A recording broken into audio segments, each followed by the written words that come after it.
Oh, another failure, another big mistake to chalk up to my long list of things that I didn't do well.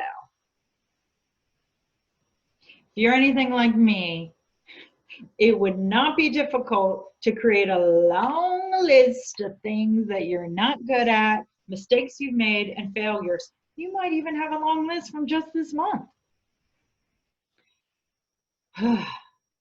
And we're wired to be focusing on these negative things.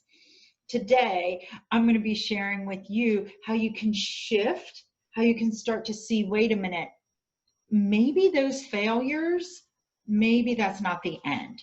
Maybe those failures are a step on the way to something else. Maybe they're information or a teaching that I can learn from, apply to my life, and be happier, bigger, better, all of that. Hey, if this is your first time here, welcome. My name is Rachel Stravelli. I help you to embrace your whole self, to recognize and lean into the fact that we don't have to have self-judgment and criticism and try to keep ourselves small and not accept all parts of ourselves. We can bring forth our life expression, our creative expression, and we can live in harmony with our own inner world and our outer world. If this is your first time here, I would love if you would hit the subscribe button below. There's a notification bell so you find out whenever new videos come out. You will be notified so you can stay up to date. All right, so today I'm talking about failure and how do you deal with these mistakes that you've made, things from the past that are still weighing on you. It might not even be that far in the past. You might have made enough mistakes this month that you're thinking, oh, starting to have a lot of baggage I'm carrying around, Rachel. Well, I do not want you to let those failures weigh you down anymore. Today is all about transforming your view of those failures so that you can take it from something that has held you back and held you down. And when you transform that energy, when you transform the way that you think about those failures, it's going to have a massive, awesome impact on your life. All right, so first, I want you to think about this question, and I will answer this at the end. What does nature call mistakes and failures? And okay, you might be thinking, well, nature doesn't really speak anything. But in the world of nature, in the world of science and all that, what do we call it? I will get back to that at the end and let you know. So, how do we think about failure? Depending on how you were raised and how you were educated, you might have very clear, very narrow and or fixed ideas about failure. I have had that way too up until recently in my life. For many of my years, it was all about perfectionism, getting the A, doing the best that I could, being the good girl at school, achieving all those benchmarks. And if I didn't achieve the level that I wanted to, it felt like a failure. And the things that I failed at in life, whether it was jobs I didn't get or scholarships I didn't qualify or people who didn't want to date me, the list goes on and on. Any of those that didn't happen, I chalked it up to failure and I let it be something that I would beat myself up about with my self dialogue, my inner dialogue. I no longer live like that. Yes, there are still things that I have to catch myself about, but I have shifted the way I see failure, and I really lean into what a lot of people will call growth mindset. If you haven't read this book by Carol Dweck called Mindset, This New Psychology of Success, I highly recommend it. If you're not into reading longer nonfiction books, she has TED Talks that you can check out that are excellent as well. This book describes and gets into the idea of a growth mindset versus a fixed mindset. So with a fixed mindset, failure is the end. It's a dead end. Don't even try to go further. Everything stops here. Whereas with a growth mindset, the idea is that it's not the end. This isn't a finite thing. You're not inherently born with certain abilities or certain non-abilities, and that you can actually grow and expand those. So the idea of growth. Now, this is something, even though I'm an educator, I did not come across this until late into my game as an educator. And as a student, I really felt like I was never taught, oh, you can make mistakes, you can try again. No. What did I see? And maybe what have you seen? The people who were great at it right away, they were rewarded. And sometimes I wondered, did they take classes during the summer? Have they always had somebody coaching them? How did they learn this? Where did they learn this? I felt like other people had an edge about certain things that I didn't, and that I was behind. And that's a really difficult opinion and view to have of oneself. Wouldn't you agree? And I want you to think about, are there ways in your life right now where you have a feeling of, oh, I'm behind. I'm not far enough ahead because I didn't do XYZ, therefore I'm behind, therefore I'm failing. Because if that is the case, I want you to see if you can apply some of the thoughts that I share with you here for how can you open up your mindset and start to see this differently. So I want to remind you, you get to write this story. You get to make the meaning regarding this failure, regarding this incident. Yes, there are probably other people in your life, and no, you can't just create a whole new story denying everything that ever happened, but you can change how you see the situation.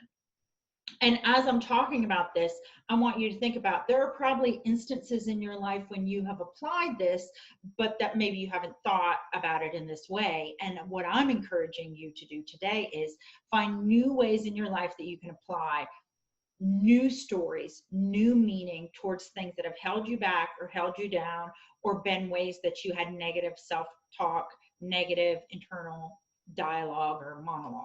Years ago, I had a workplace bully, and she bullied me. It was in a school setting. So she bullied me for almost the entire school year. And I did not want to quit the school during the school year. So I had to push through.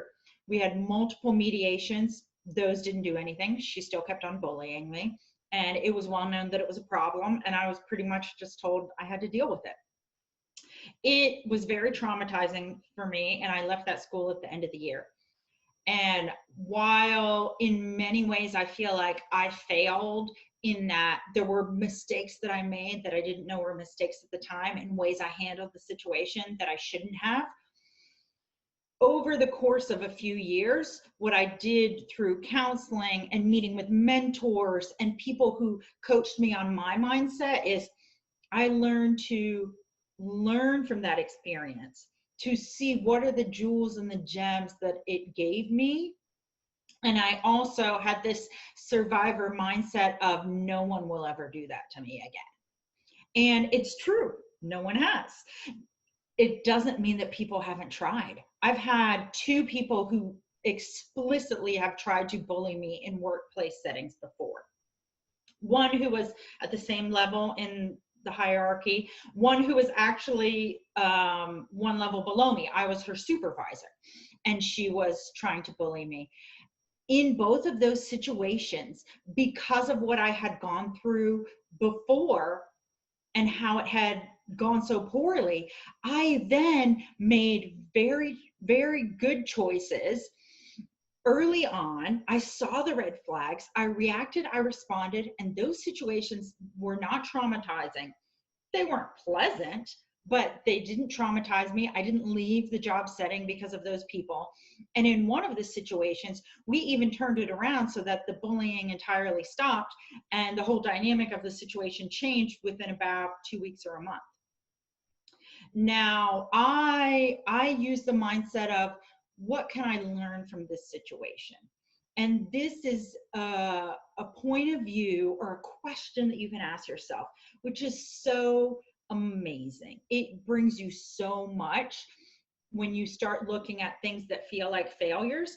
Because if you look at it for what can I learn or what did I gain from this, you start to shift from being the victim of the situation and for having negative opinions about yourself for not acting how you would have now. and you start having a different point of view. Because here's the thing, if you would have known it was going to go how it did, you probably wouldn't have done what you did. Hindsight is 20/20, as they say. But now you know, and so you're a different person. You are transformed, and that is a beautiful thing.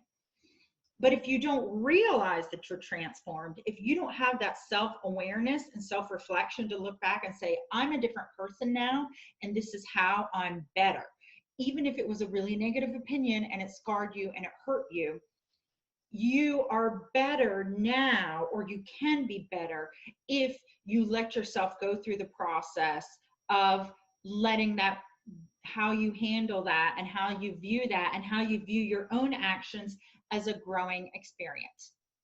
And here's the thing that I see. Those who learn from their mistakes and who learn from the mistakes of others, those are the people who become successful.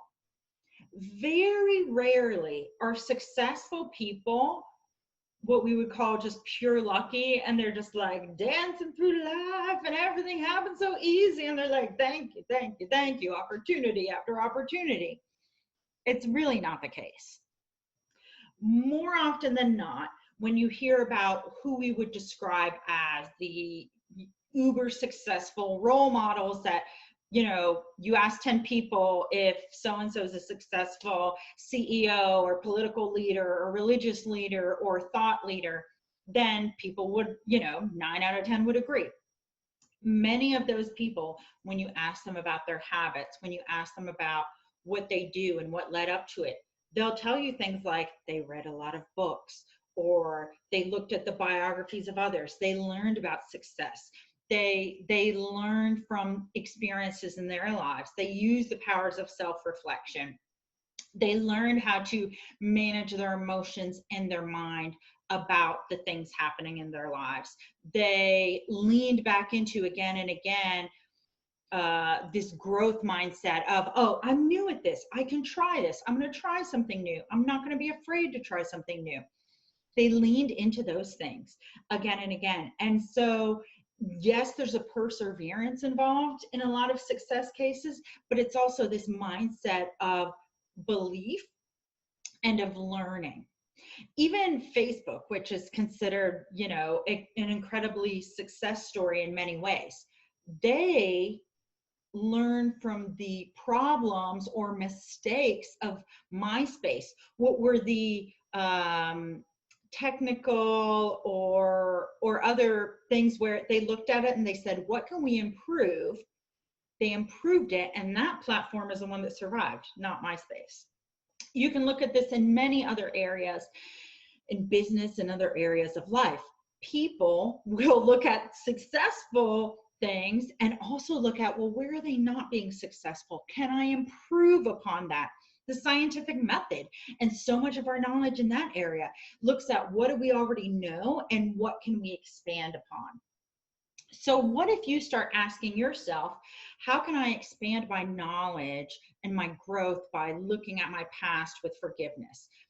Because if you're using guilt and shame and self-judgment about these things that have happened in your past, then you're shutting yourself off and you're shutting down your potential to look at it in a way that informs your perspective and lets you grow.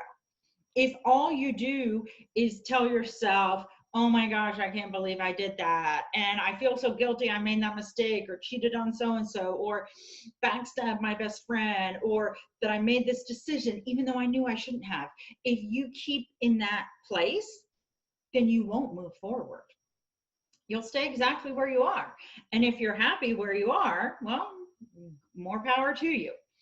I would love if you could be even happier growing into finding the way that when you look at those events, instead of feeling guilt or shame or judgment, instead of looking at your past mistakes with a sense of, oh, I can't believe I did that, or that happened, woe is me, and being victimized by it and being limited by it, and instead of it stopping you from moving forward with what you want to do, I want you to be encouraged by it.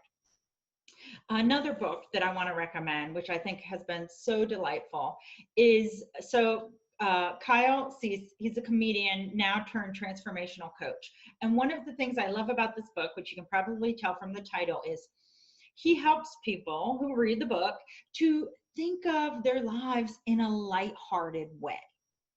So, what if instead of starting new things and being so worried about, am I going to be able to do this? Oh, I've tried such and such and I've failed and I don't know. I think I should just do what I'm already doing. Instead of you're like, no, I'm going to go do it. And I really hope I screw it up.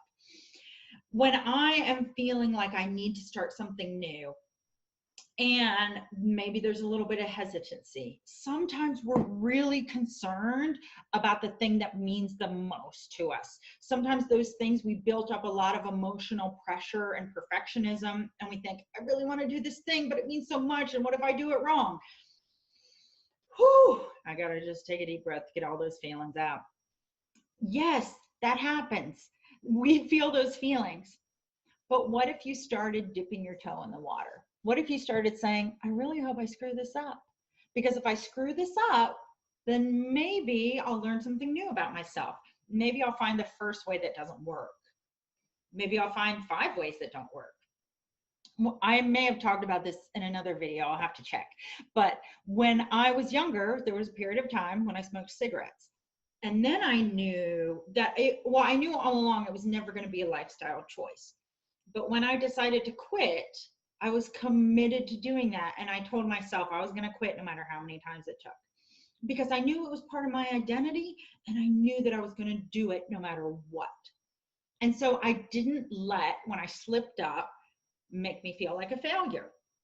When I'm focused on doing something new, whether that's posting to social media every day or working out every day or writing every day or whatever habit it is that I'm doing or that you might be exploring, I let myself look at the mistakes and failures I make with as gentle as an attitude as I can.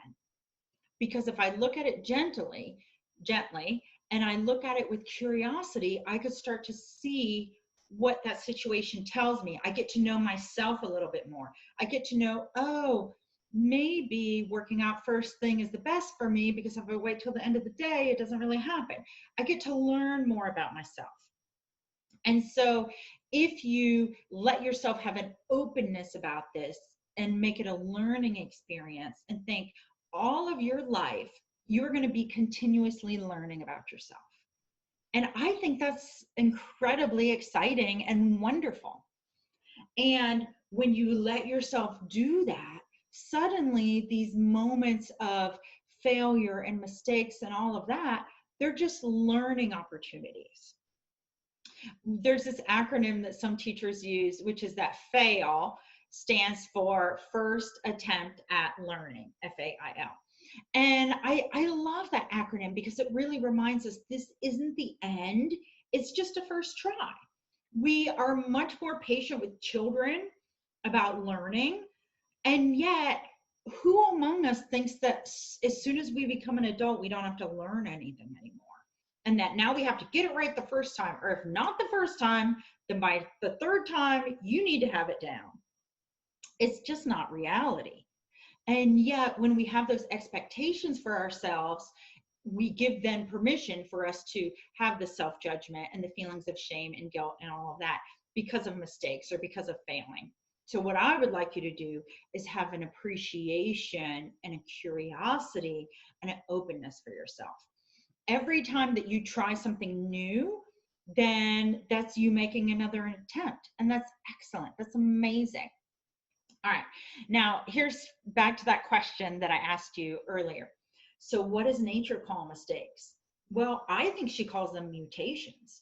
And if you look at mutations, sometimes those are the things that result in survival of a species.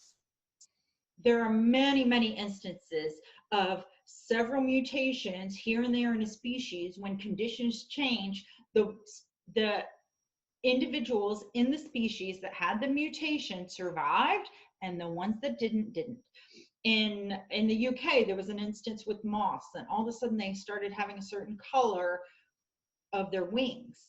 and I think it was something to do with air pollution. The ones, so the ones that had a different color, that had been the color for like hundreds of years, those died off. And so that mutation allowed for survival. There are many other instances in the natural world, and I believe in humanity too.